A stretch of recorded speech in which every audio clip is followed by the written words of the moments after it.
লুকিয়ে রয়েছে, নেতৃত্ব দিয়েছে।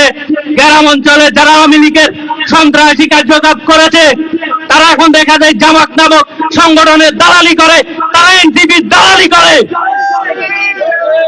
এসব এনসিপির দালাল সামনের দিনে আমি বলবো, কাদা ছুতা যদি না করে, কাদা মারামারি না করে, আমাদের সবাইকে ঐক্যবদ্ধ হতে হবে। ঐক্যবদ্ধ হয়ে এসব আওয়ামী লীগের দালালি রুখে দিতে হবে। আমরা যদি এখন ঐক্যবদ্ধ না হই, তাহলে আগামী দিনে আমাদের জন্য খুব ভয়ঙ্কর অবস্থা পরিণত করতেছে। আমি সিনিয়র নেতৃবৃন্দদের কাছে অনুরোধ জানাবো, কোন কর্মী কখনো আওয়ামী লীগকে সুযোগ দেয় না। সিনিয়র পার্সনরা যদি দলকে ভালোবেসে থাকে, তারা যদি সতর্ক থাকে, কোনো হাইব্রিড দলের ভিতরে আসতে পারবে না। আমরা নিজেদের ব্যর্থতার কারণে আজ আওয়ামী লীগে এই পরিস্থিতি দেখতে হচ্ছে। যে জামাত দীর্ঘ 17 বছর ছিল বিএনপির ছায়া তলে, বিএনপির লুঙ্গির তলে, এর আগে ছিল আওয়ামী লীগের লুঙ্গির তলে, সে জামাত কিভাবে আজ বিএনপির সামনে কথা বলার সাহস পায়?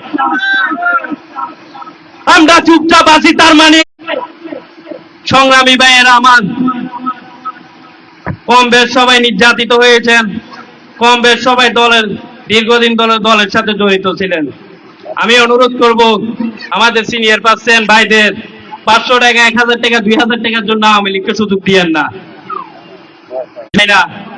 রাজনীতি করতে, রাজনীতির উদ্যোগ হলো মানুষের সেবা করা, মানুষের কল্যাণের পাশে আসা, এটার মূল উদ্যোগ হলো রাজনীতি।